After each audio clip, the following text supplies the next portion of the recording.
Question 1. Albie prepared the setup shown below to find out which is the strongest magnet.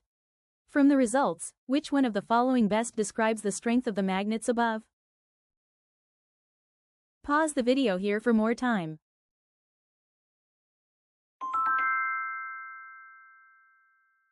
This question is asking about the strength of magnet.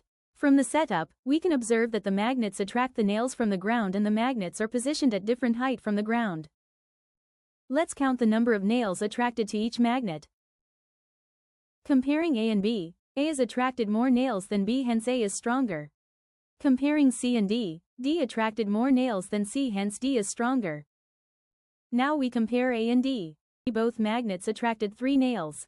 But if we look at the distance between the magnet and the nails, A is further away, which means it needs more magnetic strength to attract the same number of nails. Hence A is the strongest. We also know that C is the weakest as it attracted 2 nails despite it being close to the ground. The correct answer is B. Did you get it right? Moving on to question 2. Benny set up the following circuit as shown below. He placed object P near to the iron bar shown above. He closed the switch and recorded his observation. Then he repeated the experiment by replacing object P with Q, of identical shape and size, at the same position. The table on the right shows the result of Benny's experiment. Explain Benny's observation as shown in the above table. From the setup, we can see that this is a topic on electromagnet.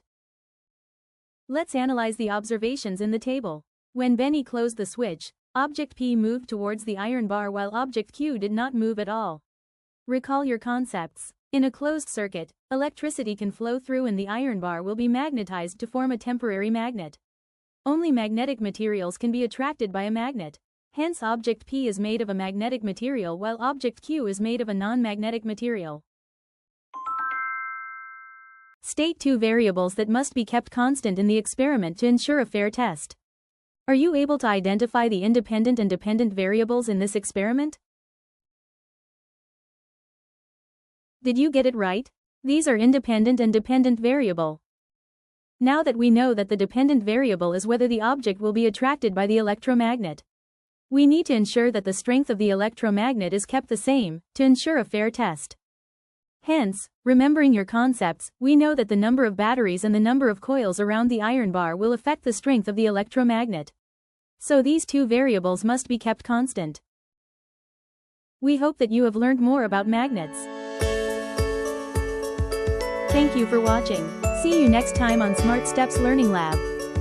Don't forget to subscribe so that you won't miss our next video.